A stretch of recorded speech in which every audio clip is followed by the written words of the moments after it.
Hey guys, it's Jinx, or if you'd like, you could call me Void. And I know I said last video that we'd have a better setup by now, but we don't, because I forgot that I said that. So we're back on the floor of my bedroom. But today we're going to be covering flight MH370, and if you don't know what that is, I'll be explaining that, so don't worry. My little brother's texting me. And so if you don't know what that is, don't worry, I'll be explaining it. I'm also going to be covering some theories on what people think happened to it. I'm probably going to be recording the rest of this video really late because I just got a text saying I have to go outside. Oh, so that's fun. So if you do see me looking down throughout this video, I have a notebook again like last time because I'm terrible at keeping track of what I'm saying. So let's just get right into this. Oh my god, Bentley, stop texting me. Bentley, if you're watching this, stop, please. Hi. If you see child in the background, ignore. She's using my Xbox. So my lipstick's gone. We went to Dunkin', it screwed up my lipstick. I didn't feel like fixing it. So anyway, let's get into the actual video. Okay, so first off, let me give some backstory on Malaysian Airlines 370. So March 8th, 2014, a plane that had the model Boeing 777 was making a trip from Kuala Lumpur to Beijing Capital Airport. So there was 239 passengers, 12 of which were crew members, and I don't feel like doing the math to see how many passengers there were, not including crew members, but I'll say that later because it will be important. And there were two main people operating the plane. There was Captain Shaw and co-pilot Farik. I almost forgot his name. Okay, please ignore, child. Okay, so I'm going to go into the people who were operating the plane a bit. So Captain Shaw was a very experienced pilot. He had about 18,000 hours, is that right? Notes? Yes, yeah. He had about 18,000 hours of flight time. He was very passionate about flying, and he even had his... Sorry, it's really hard to film with him here. And he had a private flight simulator at home, so even when he wasn't flying, he could practice flying or he could be flying. While Farik, on the other hand, wasn't very experienced. Only had about 2,700 hours of flight time under his belt. About a year before this incident, or yeah, I think it was a year, he had gotten in trouble for bringing girls into a cockpit to smoke, and he had never flown a Boeing 777 before. So, this flight was meant to leave at 12:40 and was supposed to arrive in Beijing by 6:40 a.m., meaning this was a 5-hour flight. And typically a Boeing 777 for a 5-hour flight needs about 80,000 gallons of jet fuel to get through that. This plane, however, had 108,000, meaning they had an extra 2 hours in case they just needed it for some reason, in case they needed an extra 2 hours. So in the beginning, everything was going smooth. The plane was there on time, 12:40. Everyone got on, everyone was safe. You know, everything was fine. Then 1:20 a.m. about that time rolled around, and that was the last time there was any sign of life from this plane. And it was a transmission from Captain Shaw basically saying goodnight MH370. And that was the last time anyone ever heard anyone from this plane. Ignore my notebook. And just a few minutes after this transmission, the plane completely vanished off the radar. It was gone. And this kind of frustrates me because at the time, like in the moment, it seemed like no one really cared and no one was doing anything, because you could clearly tell, like on the little radar thing, that the plane was going the complete opposite direction it was supposed to go. And they actually did tell later, but like no one did anything about it in the moment for some reason.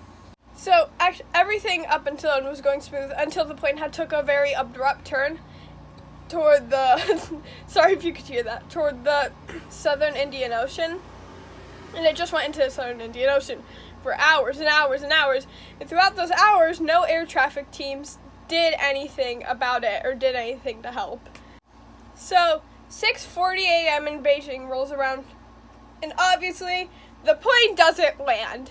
And you would think since the plane doesn't land, they would do something about it. They would go check to make sure everything's okay, but no one did. No one checked.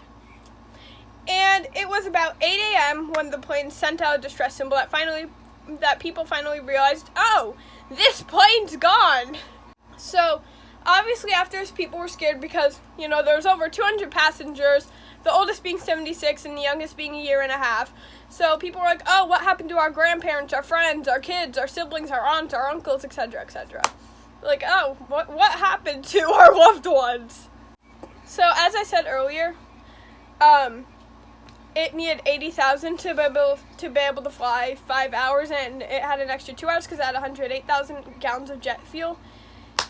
And this distress signal was sent out almost, but not exactly, 2 hours after a flight was supposed to land, meaning the distress symbol was probably because of low fuel, meaning this plane was still flying in the air at 8 a.m., but, no one noticed that it was still flying, and it was just gone. So hours after they had realized the plane was gone, they sent out search units to go look for it. They didn't find the plane, they didn't find any debris, they didn't find any people, they didn't find any belongings, flying or floating on the water. They didn't find any plane parts, nothing at all. Just nothing. Although it may have seemed like no one really cared at first, this actually became one of the biggest searches in aviation history, sending out 19 vessels and 345 military aircraft in looking for this plane. So they searched 45 million kilometers of the ocean radius and 1,800 kilometers of the seafloor just to see if, there's anything, any washed up debris, any plane parts, just anything at all. And you know what? There was nothing at all. And may I mention, this was not a small plane. This was, I'm making sure I get the number right, that's why I'm looking at my notes. This was a 242, I would have been right, 242 foot long plane, which is almost the size of a football field. So it's you're not just gonna look over it because it wasn't some tiny plane. You're gonna look down, see this huge plane, and be like, oh, we found the plane. So it should be pretty easy to see. But it was never found. So after endlessly searching for this plane, nothing at all was found. And may I mention, this was not only the largest search in aviation history, it was also the most expensive search in aviation history. I'm going to take off this headband because it's slowly falling. So, in January 15, 2015, they declared the plane missing and they declared it an accident.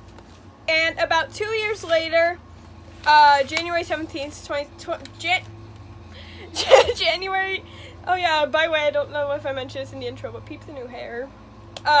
January 17th, 2017, they called off the search, which I do not blame them for, really. I mean, they searched for years for just any tiny piece of evidence of this plane, and there was nothing. Come to us a stage where we cannot keep on searching for something that we really cannot find. Nothing at all. Now, the craziest part, at least to me, is every plane has this thing called a black box. And this is an indestructible box that records everything in the plane. It records conversations in the cockpit. It records the amount of fluids in the plane. It records everything. I keep noticing that I'm not looking at the camera. I'm looking at the screen because I'm recording on my phone. Because I can't function a camera. I'm not very smart. So... But anyway, so it just records everything. It's indestructible, and not only that, but it also sends out a ping for 30 days to nearest radar until it runs out of battery. And this black box was nowhere. It was just gone. So they checked the seafloor and it wasn't there. So it wasn't on the seafloor, it wasn't on the land because they looked to all the surrounding land. And they had the flight's route, so they knew it was somewhere in the area. It wasn't in the oceans, because it wasn't sending out a ping, so where was it? Did this plane just go to the sky or something? Where did it go? So in January of 2018, a private company went out and searched 112,000 kilometers of water in search of it and yet again found nothing. Ignore her. So obviously this plane was legit, nowhere to be found. And this is where we get into the conspiracies. Yay! The exciting part. So the first theory is that Captain Shaw was behind it all, and he's the one who was in charge of crashing and destroying the plane.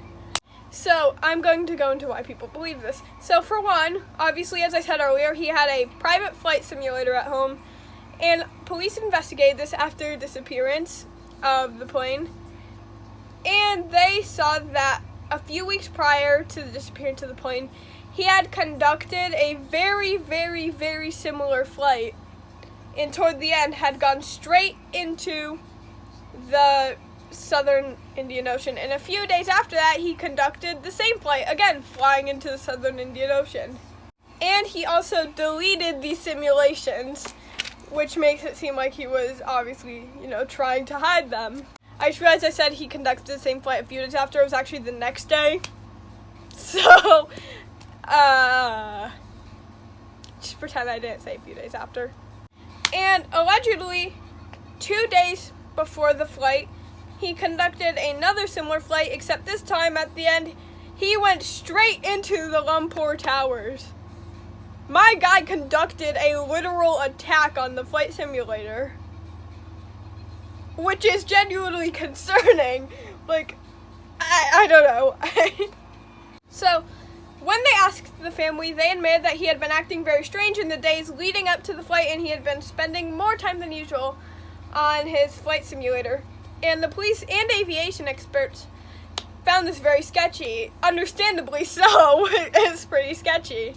So a few aviation experts came out about this theory and said that if this plane did crash, which I genuinely don't know if it did or not, but if it did crash somewhere, it would take someone who had been flying for a very long time and who was very, experienced to crash this, because they would have to make it so it didn't hit any surrounding land, and that it was so deep in the ocean, assuming it was in the ocean, that it couldn't be found.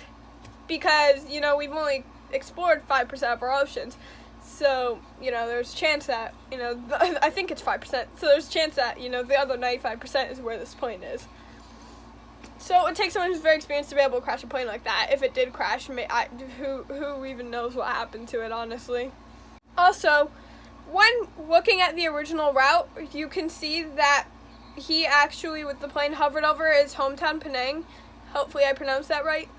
For a little while before continuing the route. And some people believe that he was trying to reminisce and look back at his hometown before, flying straight into the ocean. So people heard this, and they just automatically assumed that it was all Shaw's fault. And they went out and started blaming him. And his family actually came out and was like, hey, let's not just assume things and point fingers.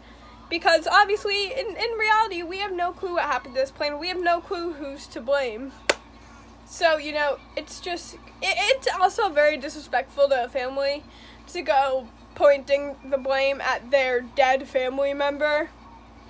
So, let's not. Yeah. So, moving on to the second theory, which is also probably most widely believed, and that is that there was an oxygen deficiency in the plane. So, Malaysian and Australian governments both came out about this theory and said it may or may not be true, but that is the most logical theory out of all the ones that people have been coming up with. And so, obviously, when you're that high up in the air, there's no oxygen. So, planes have oxygen tanks. Sorry, I'm very bad at speaking. That give the plane oxygen so you can, breathe. So, people believe that there was a deficiency in the oxygen and that it was either hijacked by someone, which we'll go into that later. That ties into our third theory. Or that it was a defect in the plane. So the Boeing company actually came out about a month prior to this flight and said that specifically their 777s were experiencing troubles and if flown for a long time could result in catastrophic damage.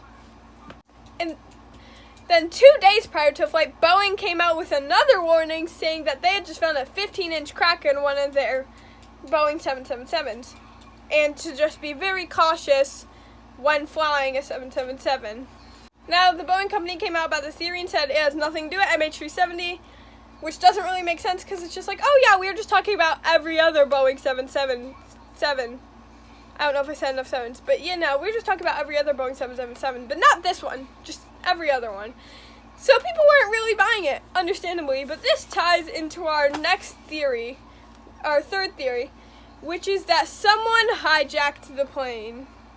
Now, people believe that a mystery passenger had hijacked the plane because, as I said earlier, there was 239 people in the plane, 12 being crew members and 227, I actually have the number this time, being passengers. But in the report of MH370, it was recorded that there was only 226 passengers and 12 crew members, leaving one person unaccounted for. And people believe that this is the mystery person who hijacked the plane and let it to vanish.